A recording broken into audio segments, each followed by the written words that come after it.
Right peeps, so basically what I'm doing is, I've got this big bucket here, you can see that, it's not a big bucket, it's quite a fair bit, and in it I've put all my rubberised plugs. Now by rubberised, this soft stuff doesn't work so well with this harder plastic, like what you get on power tools and skyboxes. This shatters, so you're actually better off doing these when they're cold, because they'll shatter as you try and pull the pins out. So that's it, drop it on the floor, why not? So, soft rubberised plug. You know how soft that is? That's a soft rubberised plug. Looks very similar, but hard plastic ones. You want these soft rubberised ones. Basically what I'm going to do is, when I come back tonight from doing my scrap run, I shall stick this bucket on the front passenger seat of my car. My passenger seat folds flat to make it like a picnic table. So I shall put this bucket on the front seat, right under the windscreen. My windscreen faces south. By the time I come out and start stripping these at sort of 3-4 o'clock in the afternoon, depends what time Formula 1 practice finishes, these will be nice and hot. Well, they'll be warm, and it'll be a lot easier to pull the pins out of these plugs. A lot easier than it is when they're cold. When they're cold, as I said to you before, I normally have to grab them with a pair of these grips. Then I grab the pin with a pair of side cutters, an old pair of side cutters, ones you don't mind taking chips out of, pull the pins out. Sometimes, some of these, with the earth pin, you need to literally put it into a vise, shut the vise up and break the plug off of the pin using a pair of these pipe grips. But if you do this in the summer, lob it in your car or in your greenhouse, get them good and hot, pins come out a piece of piss, and you get more of the pin out. As I said to you earlier, what usually happens is the pin shears off where the plastic finishes, instead of when it's hot the whole pin pulls out. And it's not a lot extra, but if you consider them pins are probably 2 half pins and a full pin, 2p, 3 full pins, 3p. So you're making an extra penny a plug. You do 100 plugs, you made £1. There's probably 100 plugs in there. I'll make an extra £1. I'll only make £3 on the lot. But as with a lot of scrapping things, it's really not worth it. But I sit down and I do it when I've got time to do it. If I've got nothing on, I'll sit down in the garden, cup of tea, and just sit and strip plugs. Usually I wait until I've got a bucket like this full, but sometimes if you wait until a bucket like this is full, it's a bit overwhelming because you've got shitloads of plugs. If you sit down and go through this entire bucket of plugs, there'll be lumps of skin hanging off my hands. Your wrists alert, your elbows alert. When it goes into the scrap, this normally goes in with light iron, it just gets shredded. And they pull the brass out, blow the rubber off, blow the plastic off with on a separator, on a conveyor belt. So if you don't want to do them, don't throw them away, throw them in the light iron.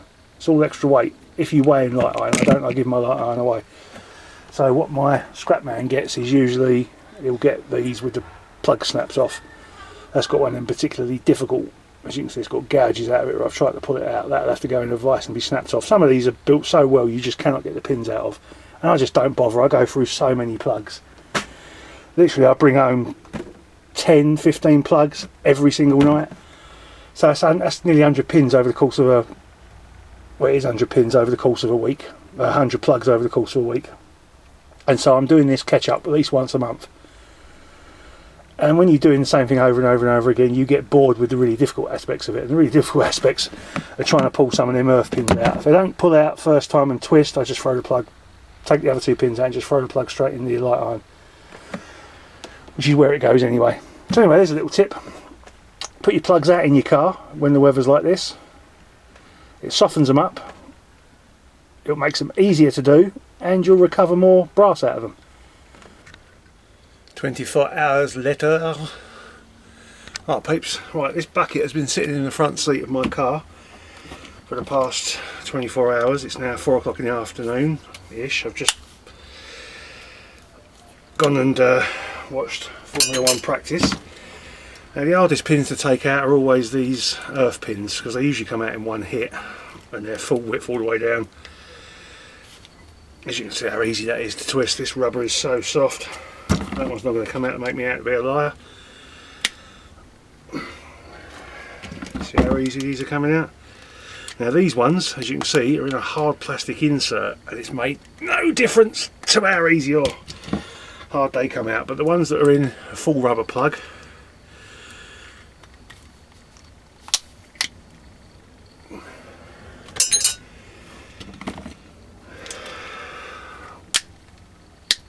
see how easy they're coming out? Well, it's hard to show on video how easy these are coming out compared to normal. If you normally strip plugs, you'll know how hard they come out.